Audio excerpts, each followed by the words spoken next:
Hi, my name is Bruce Nell and I farm this property with my wife Lynn, and recently our daughter Charlotte has joined us to help with the operations here. This is a sheep farm in inland Canterbury and we run 5,000 Corriedale ewes on 1,000 hectares.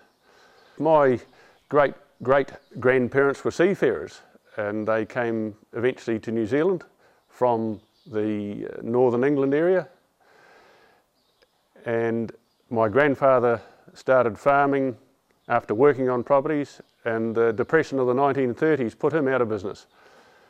My father went to the Second World War as a serviceman, and on return those who had the ability to go farming or could prove they had the ability to farm were given the chance with discounted interest loans, and they were into a ballot to secure properties. This property is called Middle Rock because if you dig a post hole here, there's a rock in the middle of every hole. It's also called Middle Rock because of a big glacial boulder left on one of the ridges on the property. And all our sheep are outside free range grazing all the time, and we run what we consider a very eco-friendly farming system. And this was recently recognised by a Farm Environment Award.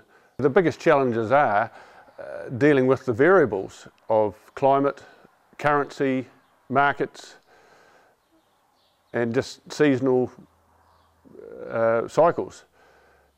And the joy of farming is pitting your wits against the other elements that are thrown at you. We produce the best lamb in the world, and the fact that we can ship it thousands of miles and still be competitive in a market, I think means that we're producing it in a very economic way. My wife and I have a family of three. We have a son who's a farm accountant, we have a daughter who's a lawyer, and we have another daughter who's been a rural banker. She has decided to come home and help run the property, which has taken a load off my shoulders. This environment can be very harsh at times, but when people come to visit us and point out what a great place scenery-wise we live in, it brings it home to us to reinforce the fact what a great place we live and work in.